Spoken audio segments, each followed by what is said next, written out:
also in Washington State. And while I won't get ahead of the ongoing response and rescue operations, we know that part of this tightly knit community has been lost. First responders have acted bravely despite still dangerous conditions. The American Red Cross has opened multiple shelters, and the people of Washington State have been quick to help and comfort their fellow citizens. I just spoke to Governor Inslee, who swiftly declared a state of the emergency. I signed that emergency declaration to make sure he's got all the resources that he needs. My administration is in contact with them on an ongoing basis. FEMA and the Army Corps of Engineers has also been on site to offer their assistance and expertise. I would just ask all Americans to send their thoughts and prayers to Washington State and the community of Oso and the families and friends of those who continue to be missing. We hope for the best, but we recognize this is a tough situation. Now, as for our work here in The Hague, I want to just repeat the extraordinary work that Mark has been remarkable. Your organization has been flawless. To all the people who were involved in putting this together, including those who has been truly Huzelic. So we need a serious and sustained global effort to deal with one of the greatest threats to international security, and that's the specter of nuclear terrorism. We made further progress at our second summit in Seoul, and under your Prime Minister's stewardship, we've built on that progress here. In keeping with the spirit of these summits, this was not about vague commitments. It was about taking tangible and concrete steps to secure more of the world's nuclear material from one of their experimental reactors. That's enough for dozens of nuclear weapons.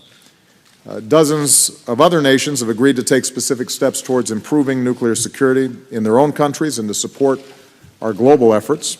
Some have pledged to convert their research reactors to low-enriched uranium, which cannot be used to make a bomb.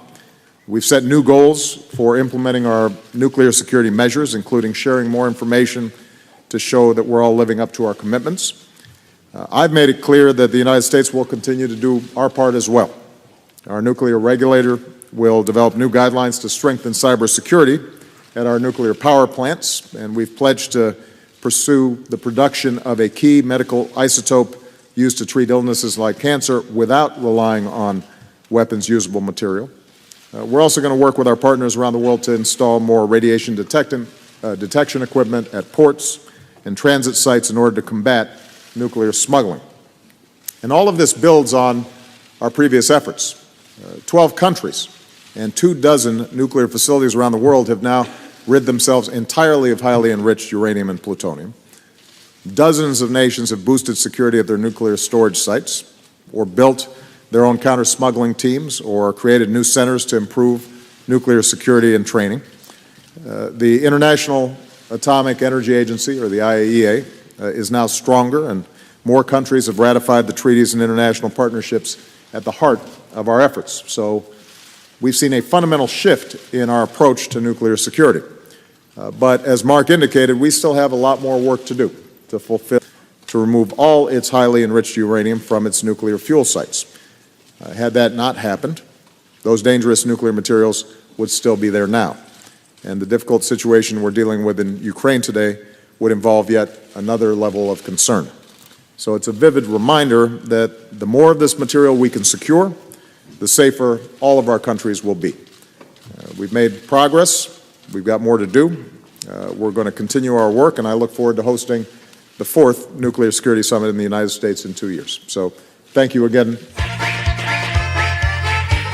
Negi.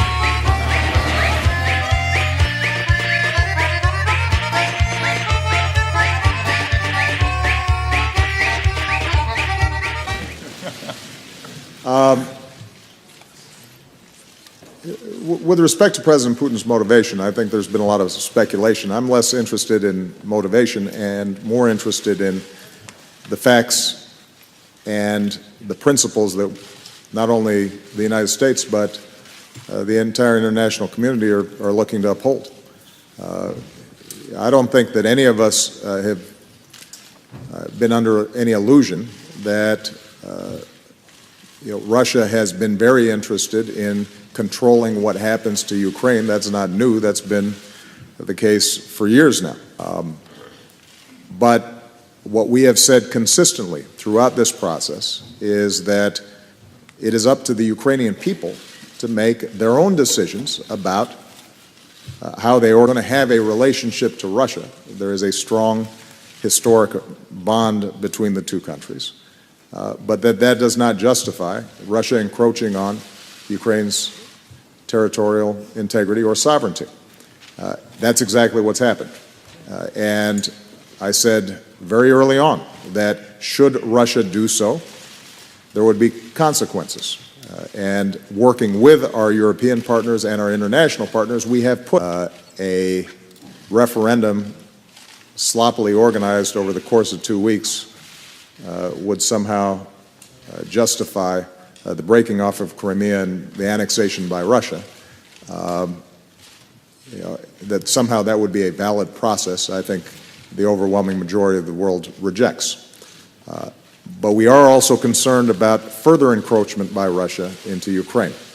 So what I announced and what the European Council announced was that we were consulting. What we also said, and will continue to say, is that there is another path available to Russia.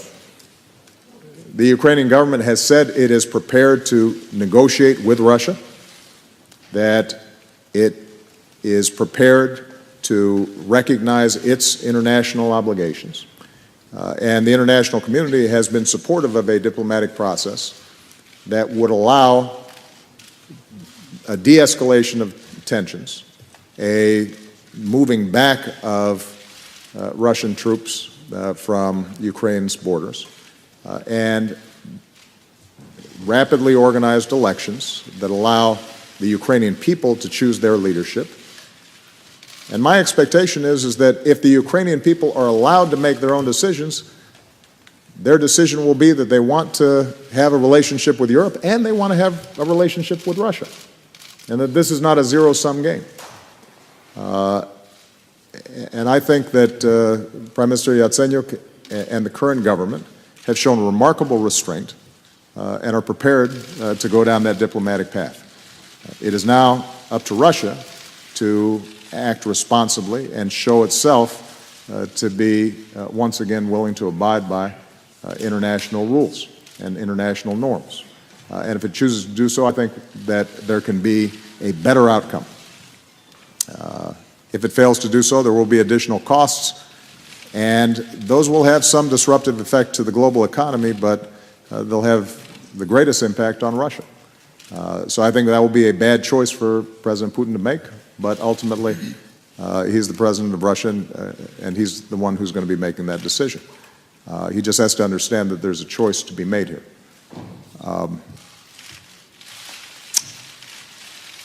With respect, even though this was directed at Mark, I just want to address this issue. We have identified one bank in particular in Russia that was well known to be the bank of choice for many of the persons who support and facilitate Russian officials from carrying out some of these activities. But what we've held off on are more broad-based sanctions that would impact entire sectors of the Russian economy. It has not just been my suggestion, but it has also been the European Council's suggestion that should Russia go further, such sectoral sanctions would be appropriate. And that would include areas potentially like energy or finance or arms sales or trade that exists between Europe and the United States and Russia. And what we're doing now is, at a very technical level, examining the impacts of each of these sanctions. Some particular sanctions would hurt some countries more than others. But all of us recognize that we have to stand up for a core principle that lies at the heart of the international order and that facilitated European Union and the incredible prosperity and peace that Europe has enjoyed now for decades. And so, although it could cause some difference throughout, will be to resolve this diplomatically. But I think we're prepared, as we've already shown, to take the next step if the situation gets worse. Finally, on Ukraine, I think it's very important that we spend as much effort on bolstering the economy inside of Ukraine and making sure that the elections proceed in an orderly fashion. And so my hope is that the IMF is able to complete a package for Ukraine rapidly to stabilize their finances and their economy. The OSCE, other international organizations are sending in observers and monitors, and we're providing technical assistance to make sure that the elections are free and fair. The sooner those elections take place, the sooner the economy is stabilized, the better positioned the Ukrainian people will be in terms of managing what is a very challenging situation.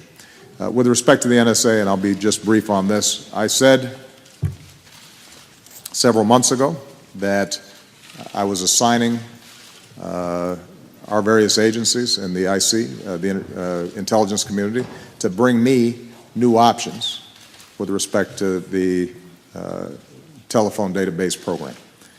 They have presented me now with an option that I think is workable, and it addresses the two core concerns that people had. Number one, the idea of government storing bulk data generally. This ensures that the government is not in possession of that bulk data. I want to emphasize once again that some of the dangers that people hypothesized when it came to bulk data, there were clear safeguards against, but I recognize that people were concerned about what might happen in the future with that bulk data. This proposal that's been presented to me would eliminate that concern. The second thing that people were concerned about is making sure that not only is a judge overseeing the overall program, but also that a judge is looking at each individual inquiry that's made into a database. And this new plan that's been presented to me does that. So overall, I'm confident that it allows us to do what is necessary in order to deal with the dangers of a terrorist attack, but does so in a way that addresses some of the concerns that people had raised. And I'm looking forward to working with Congress to get on with the business of effective law enforcement.